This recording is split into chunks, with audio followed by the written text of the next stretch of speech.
अक्सर आपने भी कभी न कभी अपने बड़े बुजुर्गों से सुना होगा कि प्रातः काल ब्रह्म मुहूर्त में उठकर अपनी दिनचर्या शुरू करनी चाहिए, जिससे जीवन में सफलता प्राप्त होती है।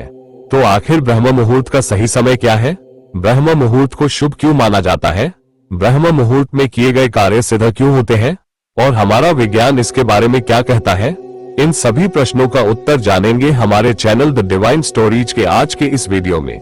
हमारी पृथ्वी पर 12-12 घंटों के दिन और रात होते हैं। शास्त्रों के अनुसार इन दिन और रात के समय को कुल 30 मुहूर्तों में बांटा गया है, जो क्रमशः रुद्र, आही, मित्र, पितृ, वसु, वराह, विश्वेदेवा, विधि, सतमुखी, पुरोहित, वाहिनी, नकतनिक्रा, वरुण, अर्मा, भग, गिरीश, अजपाद, अहिर बुद्धर्य, पुष्य, अश्विनी, यम, अग्नि, विधात्र, कंठ, अदिति, जीव, विष्णु, युमिक, द्युति, ब्रह्म तथा समुद्रम है। इन 30 मुहूर्तों में सबसे चमत्कारिक फल देने वाला मुहूर्त है ब्रह्म मुहूर्त। संस्कृत भाषा के अनुसार ब्रह्म मुहूर्त 2 शब्दों का मेल है, जिसमें पहला ब्रह्म अर्थात परम तत्व और दूसरा मुहूर्त अर्थात समय। आसान शब्दों में ब्रह्म मुहूर्त को ब्रह्म या ब्रह्मांड का समय या सृष्टि के उस रचनाकार ब्रह्मा का समय भी कहा जाता है, जो अपने आप में अनेक रहस्यों को समेटे हैं। ये ब्रह्मांड जो आदि भी है और अनादि भी, जीवन भी, अंत भी और अनंत भी है। ब्रह्म मुहूर्त इसी अनंत, अद्भुत और अनसुलझी ब्रह्मांड का चमत्कारी समय है। इस समय को आप अपने तरीके से उपयोग करके इस समय इस पूरे ब्रह्मांड से कुछ भी पा सकते हैं। आदि काल से हमारे साधु संतों और अन्य कई लोगों ने ब्रह्म मुहूर्त का पालन कर अपने इच्छानुसार फल की प्राप्ति की है, और आज भी बहुत से लोग ब्रह्म मुहूर्त का पालन करते हैं। लेकिन मैं आपको बता दूं कि यह जितना आपके लिए अच्छा है उतना ही खतरनाक भी हो सकता है, जिसके बारे में हम आगे इस वीडियो में बातें करेंगे। सूर्योदय के ठीक पहले 2 मुहूर्त होते हैं, ब्रह्म मुहूर्त और उसके बाद समुद्र मुहूर्त, और सभी मुहूर्त 48 मिनट तक चलती है। अर्थात सूर्योदय के ठीक 96 मिनट पहले ब्रह्म मुहूर्त शुरू होती है। भौगोलिक स्थिति और वर्ष के समय के अनुसार सूर्य उदय का समय प्रत्येक दिन बदलता रहता है, और इसी के आधार पर ब्रह्म मुहूर्त का समय भी बदलता रहता है। लेकिन अगर हम इस विषय पर प्राचीन ग्रंथों में अध्ययन करें तो उनके अनुसार रात्रि को 4 कालों में विभाजित किया गया है, जिसमें पहला काल है रुद्र काल। रुद्र काल संध्या 6 बजे से लेकर रात्रि 9 बजे तक प्रभावी रहता है। उसके बाद दूसरा काल है राक्षस काल, जो कि रात्रि 9 बजे से लेकर मध्य रात्रि 12 बजे तक प्रभावी रहता है। तीसरा काल है गंधर्व काल, जो रात्रि 12 बजे से लेकर भोर के 3 बजे तक प्रभावी रहता है। और फिर समय आता है अंतिम और चौथे काल मनोहर काल का। मनोहर काल भोर 3 बजे से लेकर सुबह के 6 बजे तक प्रभावी रहता है। ब्रह्म मुहूर्त की जो मान्यताएं हैं, मनोहर काल यानी कि 3 बजे से 6 बजे के बीच में पड़ता है। भौगोलिक स्थिति और वर्ष के समय के अनुसार सूर्य उदय का समय प्रत्येक दिन बदलता रहता है, और इसी के आधार पर ब्रह्म मुहूर्त का समय भी बदलता रहता है। लेकिन अगर गर्मी के मौसम में सूर्य उदय सुबह 6 बजे हो रहा है तो ब्रह्म मुहूर्त 4:24 पर शुरू होगा। अगर सर्दी के मौसम में सूर्य सुबह 7 बजे उदय होता है तो ब्रह्म मुहूर्त की शुरुआत 5:24 पर होगी। आमतौर पर सुबह 4:24 से 5:12 तक के समय को ब्रह्म मुहूर्त कहा जाता है। ब्रह्म मुहूर्त और सृष्टि का काफी गहरा नाता है। ब्रह्म मुहूर्त में पशु पक्षी जाग जाते हैं, उनका मधुर कलरव शुरू हो जाता है। एक तरह से प्रकृति के उठने का समय हो जाता है। प्रकृति हमें संदेश देती है कि अपनी निद्रा का त्याग कर उठ जाओ और अपनी दिनचर्या में लग जाओ। दोस्तों, सनातन धर्म में ब्रह्म मुहूर्त और सिख धर्म में अमृत बेला कहे जाने वाले इस समय को संसार के सभी धर्मों में किसी न किसी नाम, किसी न किसी रूप में अपने अपने तरीके से बेहद खास और शुभ माना गया है। दुनिया के अधिकांश धर्मों में ऐसा माना जाता है कि सूर्य के निकलने से पहले का चमत्कारिक समय ध्यान, प्रार्थना और परमात्मा के दिव्य शक्तियों को महसूस करने और उनसे जुड़ने और साथ ही साथ अध्ययन और अध्यात्म के लिए भी 24 घंटे का सबसे उत्तम समय है। ब्रह्म मुहूर्त का आधार किसी अंधविश्वास पर आधारित नहीं है। सनातन धर्म के वेद, पुराण, ग्रंथों में इस विशेष समय के लिए कई तर्कसंगत मौजूद है।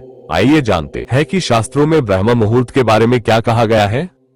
शास्त्रों के अनुसार ब्रह्म मुहूर्त में उठने से व्यक्ति को सुंदरता, लक्ष्मी, बुद्धि, अच्छा स्वास्थ्य, लंबी आयु आदि की प्राप्ति होती है। आयुर्वेदिक ग्रंथों में भी लिखा हुआ है कि लगातार ब्रह्म मुहूर्त में उठने से व्यक्ति की उम्र बढ़ जाती है, अनेकों बीमारियों से बचने में मदद मिलती है। सामवेद के अनुसार व्यक्ति को सूर्योदय से पहले ही स्नान आदि करके भगवान की भक्ति करनी चाहिए। ऋग्वेद के अनुसार सूर्योदय होने से पहले उठने से इंसान स्वस्थ रहता है।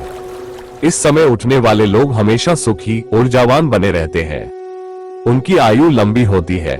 शास्त्रों के अनुसार ब्रह्म मुहूर्त में उठने वाले बुद्धिमान और ऊर्जावान होते हैं और सोते रहने वाले लोगों का जीवन निस्तेज हो जाता है। प्राचीन काल में भी ऋषि मुनि ब्रह्म मुहूर्त में उठकर स्नान आदि नित्य कर्म करने के बाद भगवान की भक्ति और साधना में लीन हो जाते थे। ब्रह्म मुहूर्त आध्यात्मिक, शारीरिक और मानसिक सभी प्रकार से महत्वपूर्ण होता है। इस समय पर वायु एकदम स्वच्छ और लाभदायक होती है। वास्तुशास्त्र के अनुसार इस समय वातावरण में सकारात्मक ऊर्जा भरी रहती है और सुबह उठने पर जब यह ऊर्जा हमारे अंदर की ऊर्जा से मिलती है तो हमारे मन में अच्छे विचार आते हैं, उमंग और उत्साह का संचार होता है। इस सकारात्मक ऊर्जा के साथ जब हम कोई भी काम को करते हैं तब हमारे उस काम में सफल होने की संभावना कई गुना बढ़ जाती है। ब्रह्म मुहूर्त में उठने का एक कारण शारीरिक भी है। आयुर्वेद के अनुसार हमारे शरीर में 3 प्रकार के दोष पाए जाते हैं।